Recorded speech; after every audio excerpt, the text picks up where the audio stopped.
हर हर महादेव। स्वागत है आपका इस वीडियो में। देखिए, आपके बहुत से कमेंट आ रहे थे कि दीदी टारगेट्स बड़े हो जाते हैं, नोट्स बनाने में समय लगता है और हमें पता भी नहीं है कि नोट्स बनाने कैसे। आपकी हर बात, हर प्रॉब्लम मैं समझती हूँ और आइए आज हम इसी के बारे में बात करते हैं कि आपको नोट्स बनाने कैसे हैं, कैसे आप समय को बचा सकते हैं।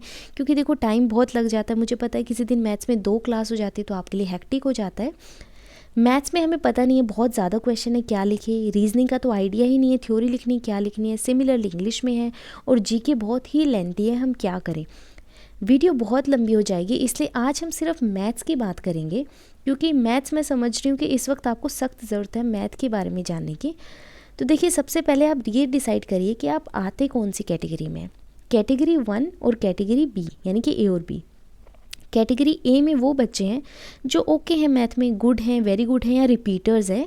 और कैटेगरी बी में वो सारे बच्चे हैं जो कमज़ोर हैं, समझ नहीं पाते हैं मैथ्स को, या समय ज़्यादा लगता है या उनको डर है थोड़ा। और इसी में वो बच्चे भी आ जाएंगे ए वाले, जो हैं तो ए में लेकिन फिर भी डाउट करते हैं कि यार पता नहीं होगा नहीं होगा। तो मैं उनको भी कहूँगी कि आप बी में एक बार खुद को काउंट कर लें।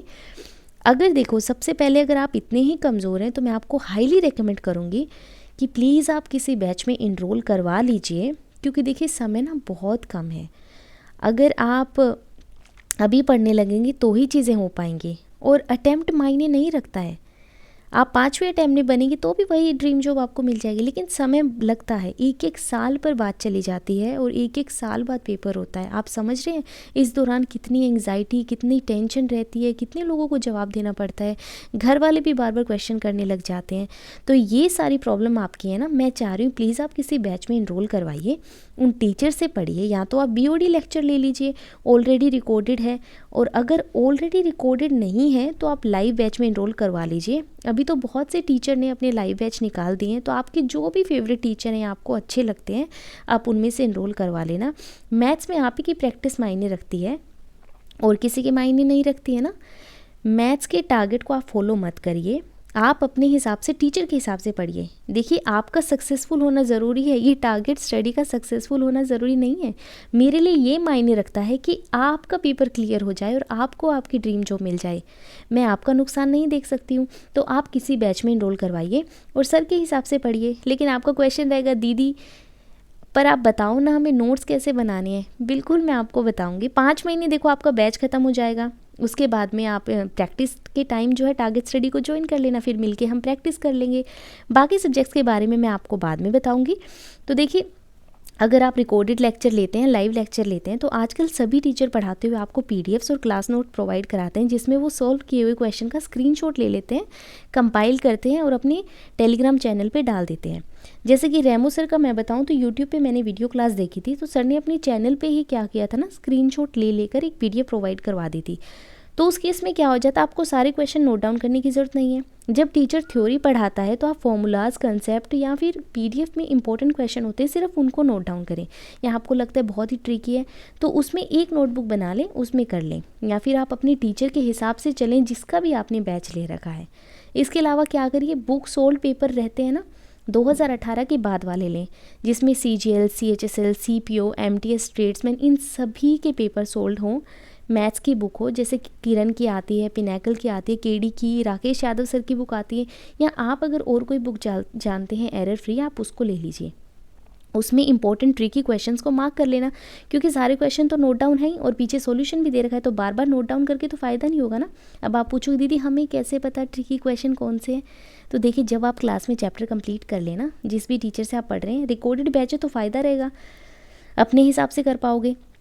जैसे आपका चैप्टर कंप्लीट हो, एक्सरसाइज को सोल्व करो टाइम के साथ। ऐसा नहीं कि समोसा कचौड़ी खा रहे हैं फिर पेपर सोल्व कर रहे हैं, बिल्कुल नहीं।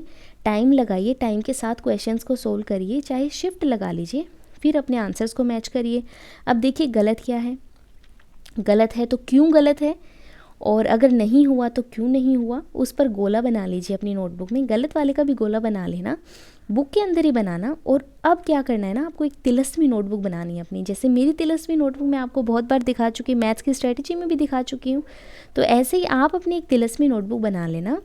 उस नोटबुक में आपको क्वेश्चंस को नोट डाउन कर लेना है, फॉर्मूलाज को, इंपॉर्टेंट ट्रिक्स को, रिपोर्टेड क्वेश्चंस को।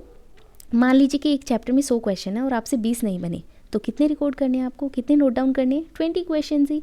चैप्टर की हेडिंग डालिए और 20 क्वेश्चंस को नोट डाउन कर लीजिए। और फाइनल रिवीजन के टाइम इस तिलस्मी नोटबुक को हम उठाकर फाइनल रिवीजन करेंगे। बन गए आपके नोट्स? हैप्पी?